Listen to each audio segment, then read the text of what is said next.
Bueno, en realidad vamos a decir las cosas como son, porque a mí me parece que cuando uno no trata integralmente los temas, quizás, digamos, comete el error, digamos, de, bueno, hablar solamente de una determinada coyuntura, ¿no?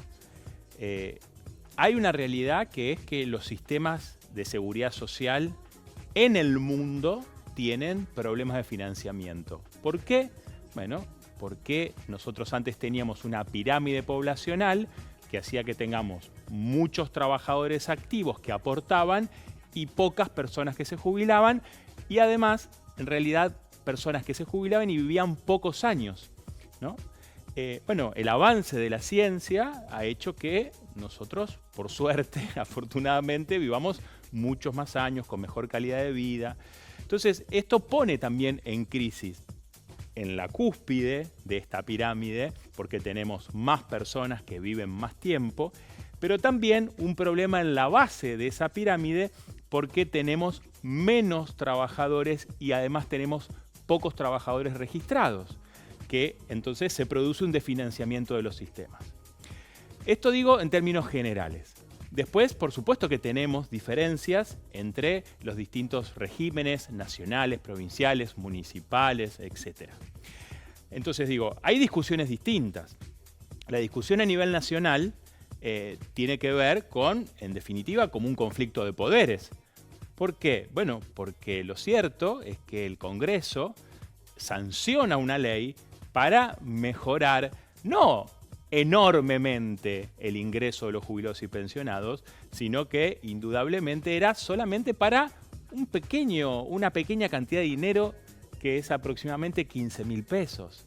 Es decir, no es que el presidente podía plantear que el Congreso le estaba generando un problema de financiamiento, porque, insisto, era poco dinero, pero lo que buscaba obviamente el Congreso era, bueno, poner en un momento de crisis un poco más de plata en el bolsillo de los jubilados, porque se lo merecen, porque tienen en muchos casos, la gran mayoría de los casos, jubilaciones y pensiones muy bajas, y entonces era una forma de hacer justicia con claramente uno de los sectores más vulnerables de la sociedad, como son las personas mayores.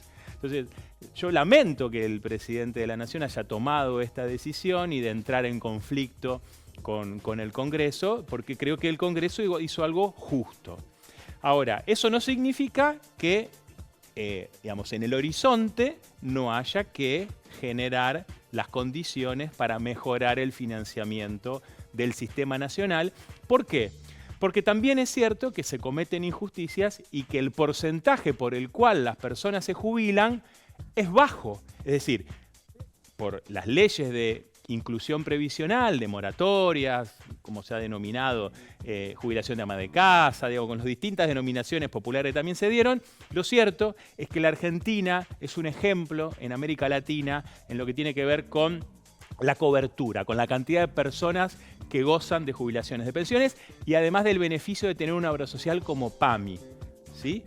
Y en este sentido, digo, como eso ha sido muy positivo, por otro lado, también lo que hay que decir es que el hecho de que el porcentaje por el cual se jubilan es bajo, que la gente tenga que judicializar reajustes, bueno, todo eso tiene que mejorar, tiene que solucionarse, y para eso hace falta un debate, espero que no demore demasiado tiempo, de una reforma previsional a nivel nacional, que lamentablemente, como en muchos otros temas, los gobiernos que pretenden defender los intereses populares, que pretenden defender los intereses de los sectores más vulnerables, no encararon esas reformas, y entonces hoy tenemos un gobierno nacional que, en lugar de mejorar las cosas que había para mejorar, las termina rompiendo, ¿no? De alguna manera también te estoy contestando lo que tiene que ver con el ámbito provincial. Digo, cuando uno hace una reforma a un sistema previsional, pero por supuesto que es antipático. ¿Por qué? Y porque claramente algunos sectores está tocando y se sienten perjudicados. Ahora bien, me parece que la legislatura, digamos, es el lugar, y los distintos actores, la comisión que se generó, son los ámbitos donde esto se tiene que discutir. ¿Qué lamento? lamento que no tengamos una oposición en la provincia de Santa Fe, que ocupa en el Senado y en diputados, la madurez política para plantear una alternativa a esa reforma. Porque lo que vamos a encontrar es que el oficialismo tiene un proyecto, pero la oposición no tiene un proyecto. La oposición dice, esto está mal. Ah, bueno, está mal, pero ¿y qué sería estar bien? Porque el presidente de la Nación, con un DNU que es el 280, lo que hizo fue dejar de transferir los fondos de la Nación a la provincia para compensar la caja de jubilaciones provinciales, producto de acuerdos que se vienen dando desde hace varios años. De hecho, uno no quiere ser autorreferencial, yo fui el último ministro de Trabajo en el año 2020, en plena pandemia, que logró que el Estado Nacional le pague al gobierno provincial esa compensación. Después, nunca más se pagó. O sea, quiero decir, tampoco es algo que viene solamente de Milei, sino que venía del gobierno de Alberto Fernández. Entonces, hoy la provincia está demandando esos fondos, pero vuelvo a decir, nosotros tenemos sistemas previsionales ideados, pensados, legislados, creados en su momento cuando era otra realidad. Hoy uno tiene que pensar sistemas de seguridad social, obviamente vinculados a lo que está pasando, ¿no? Bueno, claramente esto que vos estás diciendo es muy importante y muy real. A mí me tocó formar parte del Ministerio de Trabajo los últimos años, en provincia, en nación. ¿Qué veíamos? Veíamos que el empleo registrado crecía, sobre todo post pandemia, pero que los ingresos son muy magros. Los ingresos no alcanzan, digamos, a que la gente pueda vivir dignamente como corresponde. Entonces, no te podías poner tan contento del crecimiento del empleo porque lamentablemente, digamos, es algo que no nos podemos permitir los que pensamos en el bienestar de los trabajadores, en el ascenso social, en esta movilidad social ascendente, que un trabajador registrado no llegue a fin de mes. Digamos, esto realmente es algo que se terminó volviendo estructural, producto también de la alta inflación que se comía permanentemente los aumentos de salario por paritarias, y ni que hablar de justamente los trabajadores que ni siquiera están registrados, que tienen un recibo de sueldo, que tienen paritarias, que tienen un sindicato, digamos, donde están afuera de ese sistema, sin obra social, sin aportes, sin ART y sin ningún tipo de defensa, ¿no? Ese trabajo no formal, como comúnmente se dice, el trabajo en negro.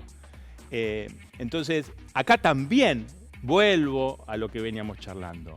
Los sectores que dicen defender a los trabajadores no pudieron resolver una informalidad estructural. La Argentina hace décadas que tiene una informalidad por encima del 40%. Entonces, esto es inadmisible, digamos, ¿no? Entonces, por eso yo creo que nosotros tenemos que mirar 40 años de democracia, preguntarnos permanentemente qué nos pasó, qué hicimos bien, qué hicimos mal. Todos los sectores políticos, en los 3 niveles del Estado, los sectores sociales, empresarios, sindicales. Es decir, nadie puede mirar para otro lado, ¿no? Cada uno tendrá su grado de responsabilidad. Lo que creo es que hoy están claramente los trabajadores mucho peor todavía que antes, porque encima hoy hay una recesión provocada por las políticas del gobierno nacional que hace que, además, encima la gente se quede sin trabajo, digamos, ¿no? Y se queda sin trabajo, en algunos casos, porque lamentablemente trabajan en establecimientos de industrias, de comercio, de servicios, que no tienen actividad económica, pero también está, entre comillas, la avivada de grandes empresas que aprovechan esta volada y aprovechan esta crisis para hacer limpieza, que aprovechan para despedir, que aprovechan para incentivar retiros voluntarios, ¿no? Encubiertos muchas veces. Entonces, quiero decir, estamos hoy dentro de ese contexto, ¿no? Entonces, bueno, tenemos que generar las condiciones para poder discutir cómo volvemos a recuperar actividad económica, cómo obtenemos empleo de calidad, pero además cómo no seguimos retrocediendo en los derechos. Mirá, yo encima soy hijo de un abogado laboralista que defendió trabajadores toda la vida. Yo me acuerdo siendo chico en la década de los 90, cuando gobernaba Menem y se hablaba de la flexibilización laboral, cómo se le quitaba derechos a los trabajadores. Hoy las reformas que está llevando adelante el gobierno de Milei lo hacen parecer a Menem un comunista, como dice Milei, un progresista, digamos, alguien que no le quitó tantos derechos como le está quitando hoy el gobierno de Milei y como pretenden seguir quitándole. Entonces, digo, hay que prestar mucha atención y organizarse y reclamar, porque si no, digamos, la quita de derechos en todos los sectores. Digo, antes hablamos de los jubilados, hablamos de las jubilaciones, no hablamos de la quita de medicamentos gratuitos. Te para la gente en la calle para decir, yo tenía medicamentos gratuitos y no lo tengo más. Y encima voceros del gobierno con la perversidad de decir, no, lo que pasa es que los jubilados le compraban remedio a toda la familia. Digamos, ¿no? Entonces, digo, me parece que es fundamental, digamos, trabajar en volver a tener propuestas para generar una nueva mayoría y poder revertir esta situación.